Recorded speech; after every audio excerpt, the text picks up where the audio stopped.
Hello and welcome into today's edition of the Arizona State Sun Devils Insider Podcast. My name is Kevin Hicks and I'm your lead beat writer for Arizona State Sun Devils on SI.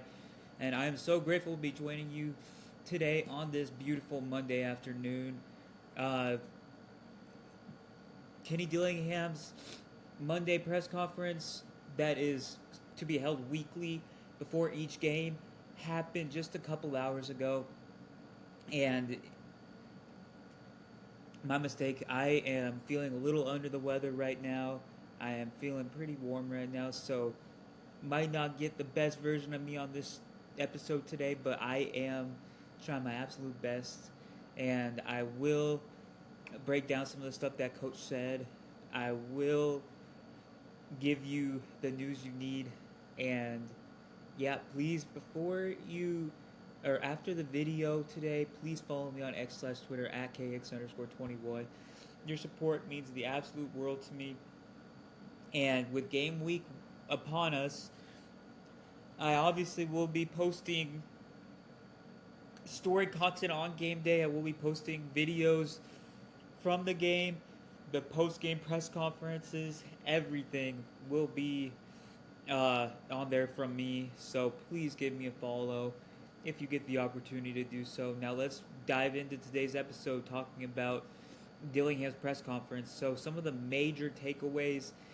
First off, we have to discuss Michael Gardner. Unfortunate, very very unfortunate. Gardner went to high school locally at Liberty High in Peoria.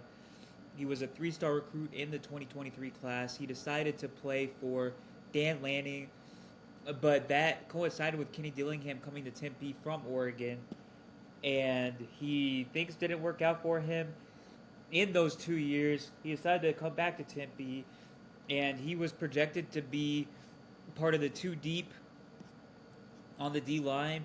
Obviously, under Brian Ward, the goal is, the typical formation of his defense is a 4-2-5. So there's four defensive linemen, there's two edge rushers, and two on the interior.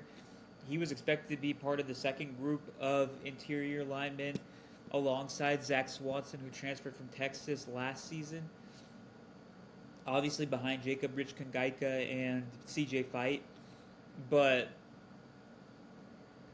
now it's a little dicey. Kenny Dillingham did say that Mike Hill was coming back from another injury when he suffered the Achilles injury, so it possibly could have been a sign that his body just needed a complete reset, and everything happens for a reason, which that's a positive spin, but it's really, really hard to spin something like that positively. Dillingham always finds a way to do it, but it's just an absolute bummer. I was excited to see Mike Hill play this season personally. But how do they make up for that void that's left? Raymar Williams has been receiving a lot of praise recently, particularly from defensive coordinator Brian Ward. So it's very possible that he could slide in there. Even Blazin Lono Wong, there is quite a bit of depth at the defensive tackle, nose tackle spot, and Arizona State should be able to manage. Obviously, last season they proved that they are one of the more resilient teams in the nation, and I don't see a Kenny Dillingham team being anything less than resilient. So it's going to be an uphill climb, but I believe in Deron Reynolds. I believe in the talent they have, and I believe in Brian Ward to make best of that. I want to talk about Sam Levitt. Kenny Dillingham talked about Levitt a couple of different times during the availability.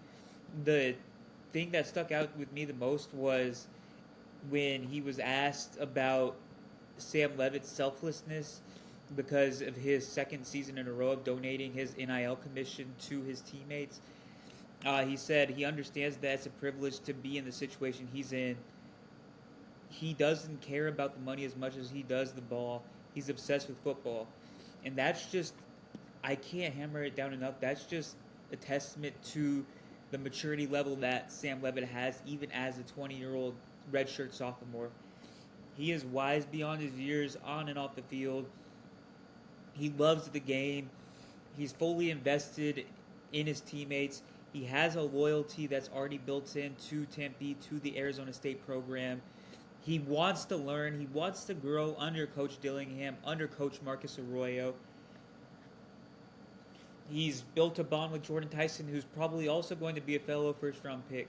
There are just so many things that have gone Sam Levitt's way the last year in Tempe, and unlike some other players, he recognized that and he didn't take it for granted. He showed what it really means to be a leader, and Arizona State fans should feel absolutely fortunate to have him as the face of the program this season. I truly do believe that Sam Levitt is going to take Arizona State to new heights this season. I think they will be able to eclipse what they did last season, in part due to Levitt, in large part due to Levitt, and we shall see. But I've seen a lot of growth from him over the last 3 weeks, even, and it's going to be an absolute treat to cover him and watch him play this season from a first-hand perspective. Uh, I also wanted to talk about what Kenny Dillingham said about how he feels entering this season compared to last season. Obviously, entering last season, the Sun Devils didn't have very high expectations. I personally said that a 7-win season would be a successful one for the Sun Devils.